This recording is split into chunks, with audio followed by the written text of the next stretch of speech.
Hey everyone, and welcome to today's Explainer. I am absolutely thrilled to have you here. If you love unpacking the hidden architecture of how nations actually operate, well, you are in the perfect place. Today, we're basically acting as legal anatomists. We are breaking down the foundational rules of Tajikistan's government, specifically looking at how executive power is structured, regulated, and applied, all according to the nation's constitution. It's a really fascinating look at the exact gears that keep a state moving. Okay, let's dive right into this. Here's our quick roadmap for the session. First, we'll cover the framework of government. Second, Article 73 on composition and rules. Third, Article 74 covering authority and resignation. Fourth, Article 75 detailing economic duties. And finally, we'll wrap up with a big picture summary. So, starting with Section 1, the framework of government, zooming in strictly on Chapter 5. To really understand Tajikistan's executive branch, we just need to look at Chapter 5, which is made up of just 3 highly dense, absolutely critical articles. Think of this chapter as the literal operational blueprint for the nation.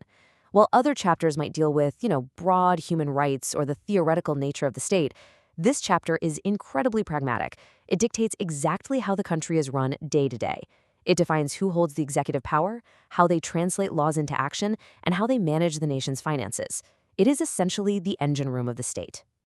Now, before a government can actually act, it obviously has to be formed. So this brings up an essential question. Who exactly makes up this government in Tajikistan? And once they're in power, what strict constitutional rules must they live by? Well, to find that out, we have to crack open the very first article of this chapter. Which brings us to Section 2, Article 73, covering composition and rules. This is where we discover the actual faces of executive power and the incredibly strict boundaries placed around them. According to the text, the government isn't just some abstract concept. It's a specific collective made up of these key figures. At the top, you've got the prime minister, followed closely by the first deputy and other deputies. Then you have the ministers who run all the specialized departments, and finally, the chairs of the state committees. This clear, bulleted hierarchy makes sure there's a defined chain of command for every single administrative function in the entire country. And this brilliantly illustrates the sheer, massive weight of their responsibility. Article 73 mandates that this collective government provides effective management over huge sectors of society, the economy, social spheres, and cultural life. But they aren't just managers, right? They are the chief executors.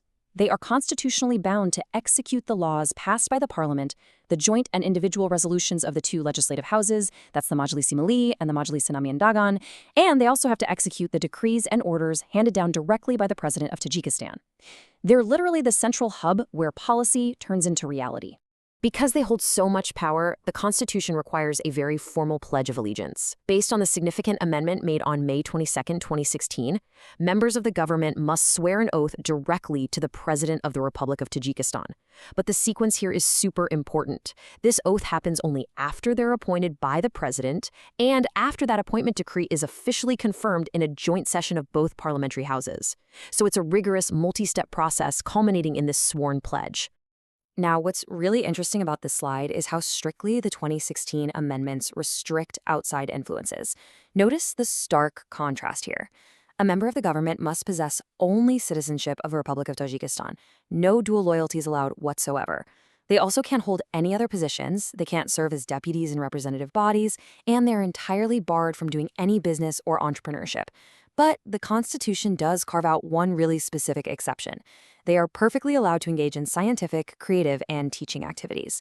This essentially ensures their professional focus remains completely on the state, while still letting them contribute to the nation's intellectual life. All right, so we've established exactly who makes up the government, how they're appointed, and what they're forbidden from doing. But having a title is one thing, actually exercising power is a whole different ballgame. What exactly can they order the country to do, and how absolute is their authority? Let's find out in Section 3, Article 74, Authority and Resignation. Article 74 acts as a really fascinating counterbalance. It grants sweeping, mandatory authority, but also outlines clear mechanisms for stepping down. Looking closely at that authority, the text says, the government issues resolutions and orders in strict accordance with the Constitution and the laws of the Republic. But the absolute crucial detail here, which was reinforced by that May 2016 amendment, is the reach of these orders. The Constitution explicitly states that the execution of these government resolutions and orders is completely mandatory throughout the entire territory of Tajikistan. No regional exemptions, no loopholes. Executive authority applies universally, border to border. But power is not permanent. Article 74 clearly defines the exit ramps, dictated by a specific constitutional law. First, when a new president is elected, the existing government is constitutionally required to surrender its power to that newly elected leader. Second, there's this really fascinating contingency. If the government determines that it's impossible to carry out its normal activities, it can formally offer its resignation to the president. And finally, the article guarantees that any individual member of the government retains the personal right to just resign at any time. Okay, so they have sweeping, mandatory authority over the territory and clear rules for stepping down. But every single government action requires funding, which leads us to our next major question. Who actually holds the purse strings, and how exactly is the nation's wealth managed and overseen within this framework? That brings us to Section 4, Article 75, Economic Duties. While the previous articles dealt with personnel and authority, Article 75 serves as the official constitutional ledger of economic duties. So the crucial point is that while the executive branch manages the day-to-day economy, they definitely don't do it in a vacuum. Article 75 mandates that the government must submit a specific set of highly critical documents directly to the Majlisi Namoyan Dagan, which is the lower house of the parliament. The government is responsible for drafting the socio-economic programs, defining the policy on state debt and foreign economic aid, creating the draft of the state budget itself, and critically, proposing the allowable limits of any budget deficit and identifying the exact sources to compensate for it. Basically, the executive branch crunches the numbers, but they must lay it all out for the parliament's review. Let's move to our final section, Section 5, the big picture summary, to see how this all builds into a cohesive system. Looking at this summary matrix, we can see how perfectly these three articles interlock to form the executive branch. Article 73 establishes the WHO, the Prime Minister and the Cabinet, and strictly limits their outside interests to ensure total loyalty to the state.